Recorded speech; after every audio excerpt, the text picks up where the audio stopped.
Explique melhor esse assunto de energias. O que vocês aqui na Terra consideram energias?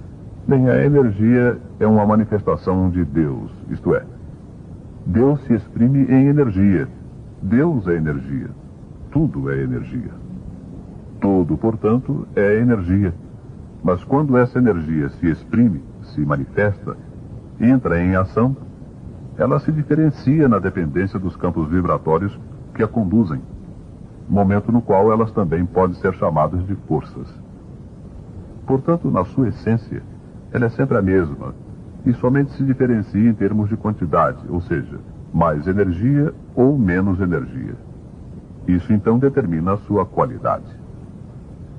Eu sei que você entende bem disso. Aliás, deve entender muito melhor do que eu. Na verdade, estou ensinando o Pai Nosso para vigário. O que é isso de vigário? Deixa para lá. Eu vou explicar por outro ângulo. A mais pura energia possível nasce em Deus. A partir de Deus, fazendo sua trajetória nos campos vibratórios, ela vai se individualizando. São quantidades de energia contidas numa ideia, num limite, numa concepção. É como nascem os espíritos. Um espírito é, portanto, uma certa porção de energia individualizada. Como Deus é tudo e o todo ele, o espírito é apenas uma parte de Deus, uma partícula divina. O espírito, então, está num campo vibratório abaixo de Deus, como também está tudo, o universo, as estrelas, a terra, etc. A partir daí, tudo depende das vibrações que aqui na Terra nós medimos. Bem, só na Terra que existe relógio, cronologia, em termos de vibrações por segundo. Assim, na superfície do planeta Terra, as vibrações variam de 1 a 16 vibrações por segundo. Por esse motivo que a nossa personalidade, o ser humano, é essencialmente negativo, uma vez que tudo está inserido nessa energia densa, concentrada, pesada, medindo de 1 a 16. Bem, meu caro Tumushi, você saiu bem na explicação das energias. Na verdade, o assunto é um pouco mais complicado, mas eu não vou exigir que na sua limitação de encarnado você possa saber mais. Mas estou percebendo que, para você me dar uma resposta a respeito do vale, você está rodeando muito. Admito que para você não seja fácil, mas simplifique um pouco, Tumushi. Bem, meu amigo EP, agora eu já posso simplificar porque caímos no problema personalidade. O que estamos sofrendo aqui no Vale é de excesso de personalismo, o que resulta num excesso de manipulação de energias negativas. Estamos usando em excesso a força da terra, a força do jaguar, que significa felino, sangue, ectoplasma, magnético animal. É só isso. Mas deixa-me explicar o que nós, aqui na Terra, conceituamos como personalidade. A palavra persona foi criada pelos gregos para denominar uma máscara que era usada nos teatros gregos. Como os teatros eram estádios abertos, onde cabiam milhares de pessoas, se chamavam, na verdade, anfiteatros, esses estádios abertos. Os artistas usavam uma máscara maior que seus rostos, na qual eram acentuadas as definições do personagem que o artista ia representar. Assim, um vilão tinha a máscara feia, uma boca retorcida para baixo. Um cômico tinha um ar de riso, etc, etc. A boca dessas máscaras era entreaberta e servia de amplificador para a voz. Daí derivou a palavra personalidade, quer dizer, a personificação. A máscara que usamos na representação do nosso papel kármico aqui na Terra. Para cada vida, cada encarnação, temos uma personalidade diferente. Às vezes somos mocinhos, outras vezes vilões e noutras apenas cômicos. Mas a personalidade não é indicativa do grau de evolução do espírito. O espírito é o artista e tanto pode representar um papel de mocinho como pode viver um papel de vilão, tudo dependendo do enredo kármico em que está inserido. É por esse motivo que Jesus, o grande mestre, deu ênfase especial à lei do não julgamento. Mateus, capítulo 7, versículos 2 a 5 e outros. Esse fato só pode ser bem entendido se considerarmos o conjunto que compõe um ser humano. Ou seja, personalidade e individualidade nas luzes das leis kármicas e crísticas. Como disse há pouco, estamos sendo muito personalistas. Estamos dando vazão demais aos nossos temperamentos, nossas vontades, e não à vontade de Deus. E isso acontece em geral em todo o corpo mediúnico? Essa é exatamente a pergunta que gostaria que não fizesse. Somos uma corporação, e todos sofremos os efeitos do que qualquer membro dessa tribo faz, pois não somos um conjunto de personalidades, e sim um conjunto de individualidades. Neiva nunca nos agraciou com os títulos que temos na Terra. Nunca nos chamou de doutores ou distinguiu qualquer de nossas posições humanas.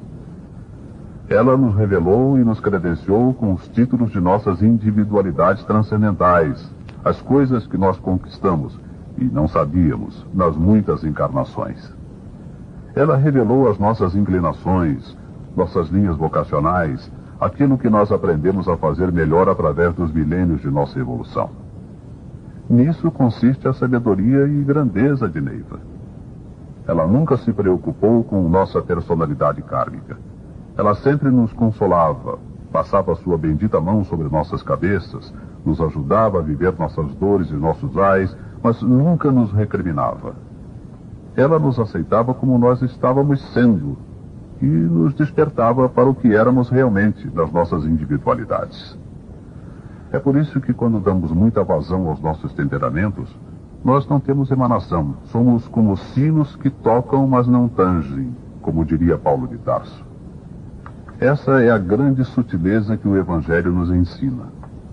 Quando falamos apenas com nossa personalidade, nossas palavras refletem as leis da Terra e as dificuldades de entendimento que disso resultam. Nas leis que regem o planeta, nada é completo, nada se realiza, nunca existe justiça, mas tão somente o karma. Por isso é que na Terra as guerras são permanentes, sempre existem tiranias e má distribuição das riquezas. É a própria lei que rege o planeta. Deus o fez assim, tudo provisório, transitório, para que nunca nos apegássemos demais e um dia possamos morrer para ele, para o planeta Terra. Ao contrário, quando damos vazão à nossa individualidade, nela nós sabemos das coisas, já vivemos muitas encarnações e aprendemos a distinguir o que é transitório e o que é transcendente, o que vai desaparecer e o que vai continuar.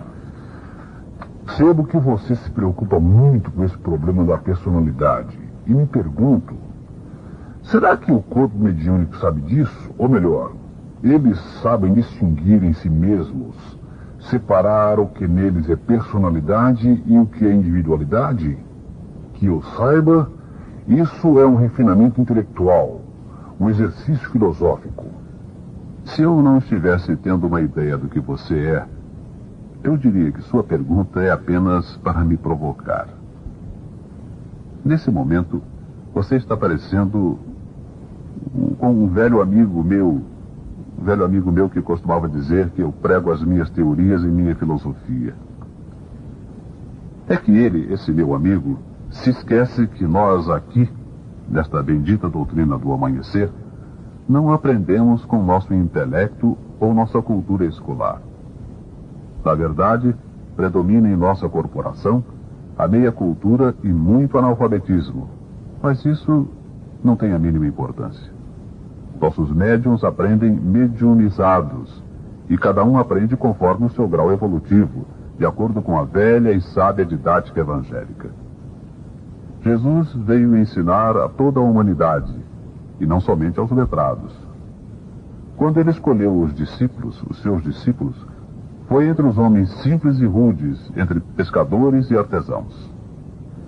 Neiva também sempre cercou-se de pessoas simples, e com isso fez um império espiritual. Os raros intelectuais que apareceram na sua vida foram as exceções para confirmar uma regra. É, portanto, na mediunidade que devemos procurar a capacidade receptiva no mais perfeito desenvolvimento do processo evolutivo. Eu não tenho receio de ensinar as coisas mais profundas da doutrina do amanhecer, que é uma verdadeira ciência espiritual, a quaisquer médiuns. O que é preciso e nisso vai toda a capacidade de saber ensinar, é a adequação das palavras e a repetição, a redundância. Mas nunca se confundir vocabulário simples com grosseria, com escárnio. Então, meu caro Tumushi, voltamos à preposição básica. Você acha que está havendo muito personalismo? E no que isso está afetando a missão? Bem, só a espiritualidade maior é que pode responder isso. Mas na minha humana limitação, eu comparo as várias fases da corrente, cuja história eu conheço nos menores detalhes, embora eu só tenha entrado aqui em 1965, e a corrente já existisse desde 1959. Na época em que entrei, havia pouco tempo que ela havia sido interrompida.